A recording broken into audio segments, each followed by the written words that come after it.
बॉलीवुड की glamorous beauty Sridevi Kapoor, जो कि श्रीदेवी के नाम से प्रख्यात हैं, भारतीय फिल्मों की मशहूर अदाकारा हैं जिन्होंने हिंदी फिल्मों के अलावा तमिल, मलयालम, तेलुगु, कन्नड़ और ऐसे में हम कह सकते हैं कि और भी कई सारी मूवीज में काम किया है। अपनी पर्सनालिटी और हिंदी फिल्मों की बेहतरीन अभिनेत्री मानी जाने वाली श्रीदेवी ने अपने करियर की शुरुआत फिल्म 16वां सावन से 1979 में की थी, लेकिन उन्हें बॉलीवुड में पहचान फिल्म हिम्मतवाला से मिली और इस फिल्म के बाद वह हिंदी सिनेमा की सुपरस्टार अभिनेत्रियों में शुमार हो गई। श्रीदेवी ने अपने फिल्मी करियर में कई अनगिनत फिल्में की। अपने करियर के दौरान उन्होंने कई दमदार रोल प्ले किए और कई मजबूत फिल्म किरदार को पर्दे पर बेहतरीन तरीके से पेश किया और मुख्यधारा के सिनेमा के अलावा उन्होंने कई 8 फिल्मों में काम भी किया। उन्हें 3 बार फिल्म फेयर पुरस्कार मिल चुका है। उनके करियर का ग्राफ कई बार नीचे भी गिरा, लेकिन उन्होंने अपने आप को इससे उभारा और स्टेटस को बरकरार रखने के लिए उनकी क्षमता ने सभी का दिल जीता। 2013 में उन्हें भारत सरकार की ओर से पद्मश्री सम्मान से भी नवाजा गया। श्रीदेवी का जन्म 13 अगस्त 1963 को तमिलनाडु में हुआ था। उनके पिता अयप्पन हैं, जो कि एक वकील हैं। उनकी मां का नाम राजेश्वरी है। उनकी एक बहन और 2 सौतेले भाई भी हैं। ऐसे में अगर हम बात करें श्रीदेवी के फिल्मी करियर की, तो श्रीदेवी का फिल्मी करियर उन दिनों ऊंचाइयों पर था। तभी उनके और उनके को स्टार मिथुन चक्रवर्ती के अफेयर की खबरें मीडिया में उड़ने लगी। चर्चा तो ये भी आ गई कि श्रीदेवी और मिथुन ने चुपचाप शादी भी कर ली है, जिसके बाद मिथुन ने प्रेस कॉन्फ्रेंस आयोजित कर सबको अपनी और श्रीदेवी के रिश्ते की सफाई दी। श्रीदेवी की ऑफिशियली शादी निर्देशक बोनी कपूर से 1996 में हुई। उनकी 2 बेटियां हैं, जानवी और खुशी कपूर। फिलहाल उनकी बड़ी बेटी पूरी तरह से बॉलीवुड में आ गई है। श्रीदेवी ने अपने फिल्मी करियर की शुरुआत महज 4 वर्ष की उम्र में बतौर चाइल्ड आर्टिस्ट की थी और ऐसे में नन्ही श्रीदेवी को मलयालम मूवी के लिए केरल स्टेट फिल्म अवार्ड से सम्मानित किया गया। उन्होंने इस दौरान कई तमिल, तेलुगु, मलयालम फिल्मों में काम किया, जिसके लिए उन्हें कई अवार्ड से सम्मानित भी किया गया। श्रीदेवी ने अपने बेसिक करियर की शुरुआत साल 1979 में हिंदी फिल्म 16वां सावन से की थी। हालांकि उन्हें बॉलीवुड में पहचान फिल्म 1983 में आई हिम्मतवाला से ही मिली। इस फिल्म में उनके ऑपोजिट जितेंद्र नजर आए और ये फिल्म 1983 ब्लॉकबस्टर फिल्म थी, जिसके बाद उन्होंने कई फिल्में जितेंद्र के साथ की। उसके बाद उनकी फिल्म तोहफा आई, जिसने उस दौर में कमाई के सारे रिकॉर्ड तोड़ दिए थे।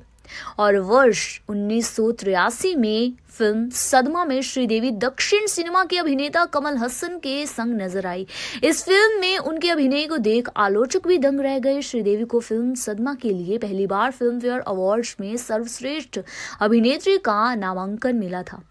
साल 1986 में आई फिल्म नगीना, जिसमें श्रीदेवी ने एक इच्छाधारी नागिन की भूमिका अदा की थी। ये फिल्म उस साल की दूसरी सुपर डुपर हिट फिल्म साबित हुई। उस दौरान श्रीदेवी की नगीना फिल्म सर्वश्रेष्ठ सांबो वाली फिल्मों में पहले स्थान पर थी।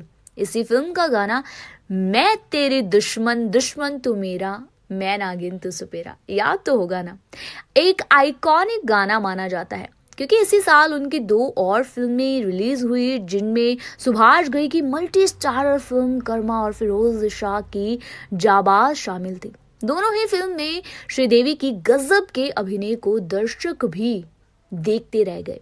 साल 1987 में आई फिल्म मिस्टर इंडिया में श्री एक जर्नलिस्ट के किरदार में नजर आई, जो कि एक उनका आइकॉनिक रोल माना जाता है। ये फिल्म साइंटिफिक थ्रिलर फिल्म थी और इस फिल्म में उनके ऑपोजिट अनिल कपूर नजर आए थे।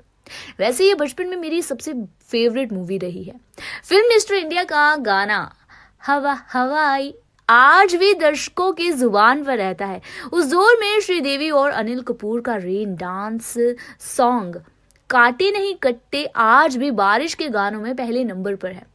और 1989 में आई फिल्म चालबाज में श्रीदेवी दोहरी भूमिका में नजर आई, जो कि 80 के दशक की आइकॉनिक मूवीज में से एक है। इसलिए इस फिल्म के लिए उन्हें आलोचकों से काफी प्रशंसा मिली और श्रीदेवी को फिल्म फेयर अवार्ड से सम्मानित भी किया गया, यानी कि सर्वश्रेष्ठ अभिनेत्री के तौर पर उन्हें पुरस्कार भी मिला।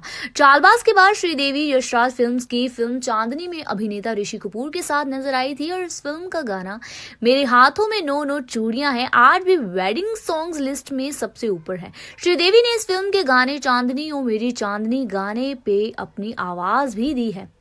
और इसके बाद साल 1951 में श्रीदेवी एक बार फिर यशराज की फिल्म लम्हे में दिखाई दी। फिल्म लम्हे के लिए श्रीदेवी को उनका दूसरा फिल्म फेयर अवार्ड भी मिला। और वहीं 1993 में अमिताभ बच्चन के ऑपोजिट श्रीदेवी को देखा गया। उन्होंने इस फिल्म में 2 रोल प्ले किए, एक वॉरियर का, दूसरा उनकी बेटी का। इस फिल्म की शूटिंग भारत के अलावा काबुल में हुई थी और फिल्म काबुल में उतनी ही लोकप्रिय साबित हुई जितनी भारत में।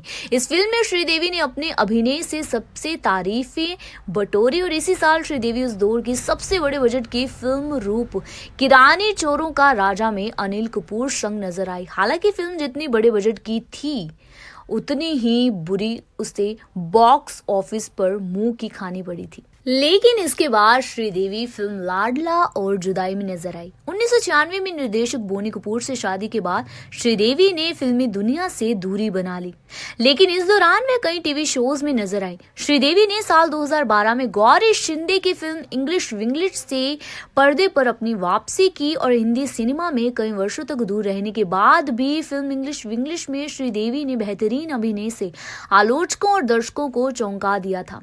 ऐसे में अगर हम बात करें श्रीदेवी की दर्दनाक मृत्यु की, तो श्रीदेवी की मृत्यु 24 फरवरी 2018 को दुबई के एक होटल में बाथटब में डूबने से हो गई। श्रीदेवी उस समय नहाने के लिए बाथरूम में गई थी, लेकिन बहुत देर तक बाथरूम से ना निकलने पर उनके पति बोनी कपूर दरवाजा तोड़कर अंदर गए और देखा कि वह डूब चुकी है। उन्हें तत्काल अस्पताल ले जाया गया, लेकिन तब तक वह दम तोड़ चुकी थी। इस दर्दनाक घटना से श्रीदेवी के परिवार वालों के साथ ही उनके चाहने वालों को भी बेहद आहत किया था। तो कैसा लगा आपको भारतीय फिल्मों की मशहूर अदाकारा और ग्लैमरस ब्यूटी कहे जाने वाली श्रीदेवी की जिंदगी का ये सफर?